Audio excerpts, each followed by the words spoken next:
what's going on YouTube? It's your boy Salvo Junkhead, back again. Just anybody that's watched vlogs, thanks. I appreciate it. All that kind of good stuff. So, I just wanted to tell you a little bit about myself. I know in one of my vlogs I talked about how I did a band for 4.5 years. So, I'll just delve into that a little bit, let you know. So, like most of my tattoos are all music related. So, and yes, I like tattoo. Ooh, OH. But yeah, back when I lived in Indianapolis, hooked up with one of the guys I worked with. His son was in a band, and you know they broke up, and just started hanging out with some of these guys. And the guy I worked with was a drummer in that band, so we just started jamming and stuff like that. So let me tell you a little bit about Indianapolis. Indianapolis is a real good music scene. There's a lot of good bands there. The problem is that it's a cover city. So a lot of bands, really great musicians, but they'd rather play somebody else's music. So we came out and we're like, you know what, we're gonna do all originals, and we would do a couple covers here and there, but most of it was just our own music. So we started out just writing a couple songs here and there, jamming, and then you know when the feeling's good, when everything flows right. Hold on. Coffee break. Cheers. So, anyway, hooked up with these guys. And I was like, hey, this is right. So, and I think we ended up, I mean, we could write songs pretty fast. You know, sometimes, like, generally when a band goes into the studio, records an album, you know, they will generally write like 20, 25 songs, and then they go through and analyze what's the best 10, 9, 12 songs or whatever you want to put on it. So, but like me, I was a big Alice in Chains guy. So, I mean, the old school Alice in Chains with Lane Staley. So, I mean, powerful voice. So if you ever haven't listened, some of you guys have never even heard of Alice in Chains, the old guys, the old school team, Alice in Chains, please check them out. So, Bleed the Freak, Love, Hate, Love. There you go.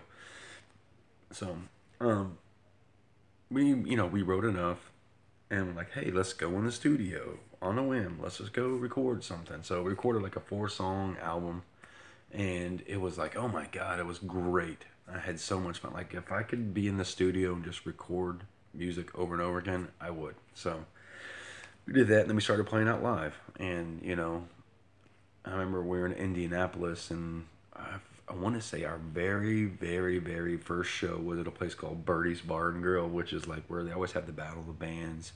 You know, medium-sized bands would come through and they play on this place. So, and I think we played like a Tuesday night, and you know, then we're like, oh, there's something about playing out live, and it was just so much fun. So, and then we were like, okay, let's keep doing this. So, and at the time, well, there was a little bit of friction in the band. We got rid of a drummer, picked up another drummer, and the dude was I don't know, he was a detriment. That was just my opinion. You know, granted, he had all this stuff and blah, blah, blah, but to me, it really wasn't worth it. You know, come to find out the whole time, this guy wanted to get me replaced and have a chick singer come in. You know, nothing against women and that can singing and stuff like that, but they wanted to sing my songs. I mean, literally, I could write lyrics for a song. I mean, I wrote stuff backwards. Like, me and my old guitar player, Sean.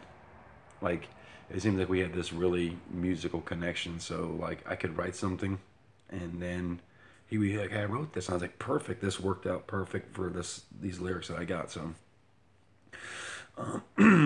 so we did some stuff. We won, like, Band of the Month in the local music magazine. And our drummer, who had mysteriously developed kidney stones, didn't want to play it, but he played the show anyway, but blamed me for making him do it because he had kidney stones, because he couldn't do it, because he couldn't say, hey, if you have kidney stone, hey dude, I feel for you, man. But it was our big spotlight kind of thing. So shortly after that, he quit the band, tried to take everybody with him, but they all stayed. And you know, it maybe seemed like I was the big dick, but after that, we jammed with a couple drummers and stuff like that. And then we found, well, who was our drummer at the time is this dude named Bob. And, you know, we would jam out in his garage nonstop for hours, like at least, you know, like we would practice on a Saturday if we'd be a good 9 hour jam session. And, you know, we wrote, music was good. And we played this one music festival there in Indianapolis, or in Beech Grove, which is a part of Indianapolis, and we got our first record deal there. I mean, they wanted us on the main stage, but some band came in and paid their way on. So yeah, we got our first record deal there, and started recording our first full-length album, and everything was done. Mixing and mastering was in the process, and then they went under. You know, music industry is tough. A lot of people do it by themselves until they get hooked up independent wise. So, but I mean, it was a perfect record deal for us. They said, "Would you guys go over to Europe and tour for a year before you come back to the States?" And we were like, oh, "You're doing what you want to do. This is my job, you know, playing music." So everything was nice. With the ink was dried, and then they turned around and went under. So it was painful. You know, you get your dream, you achieve your dream, and then that happens. So, and then so we just kept playing, you know, and at the time, shortly afterwards, my guitar player Sean came down with non-Hodgkin's lymphoma, and you know, he fought through it. So I'm glad he came back, and I mean, I'm not a guy. Look, hey, I get the sick joke going on here. So I had powerful hair back in the day. I mean, I could put some gel to it and it looked nice. So he had nice long hair, and he came to practice, and you could tell where we're starting to splotch out and stuff like that. So, so yeah, then, you know, we started working on something else. Kept playing, kept jamming, you know, like our biggest thing is we went to Milwaukee and played at a side stage and opened up for a band called Chevelle. So anybody knows who Chevelle is, we got to open up for them. So, you know, it was nice playing in front of a couple thousand people. So yeah, and we got interest from another deal from a label out of Texas, and same thing happened. All pumped about it, distribution and all that kind of good stuff, and they went under. And my dad always told me, once you stop enjoying what you're doing and it's not fun anymore, it's not worth doing it. So, and I mean, to this day, do I regret doing it? Quitting? I mean, I literally quit. Done. I don't want any more. Gave away my guitars, gave away probably like a notebook of lyrics like that. Just walked away from it. And dude, the big thing I regret is giving away my guitars, because it was my way of never going back to music. Yes, because I gave away my guitars, but no, because I was done with the music thing. So, and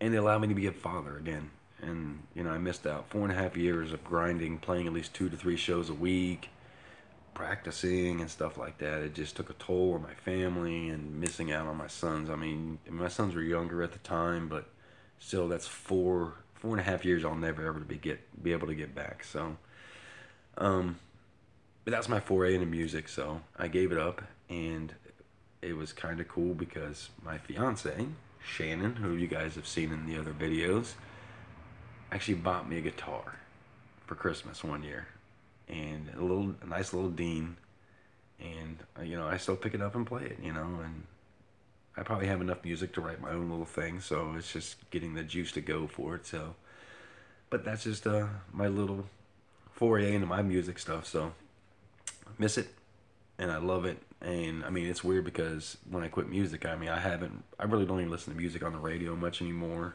or like I'm a grunge guy.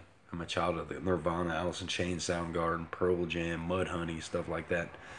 But I haven't been to a concert since then, you know, and who knows? I'll take my fiance somewhere. Maybe that'll get it going again. So I will see Alice in Chains eventually. So, but anyway, thanks for watching. If you're into music, stick with it, man. Never give it up. So, throw a thumbs up. Check out previous video. It's gonna be over here, and my sub's gonna be over there. And thanks, guys. Stay frosty.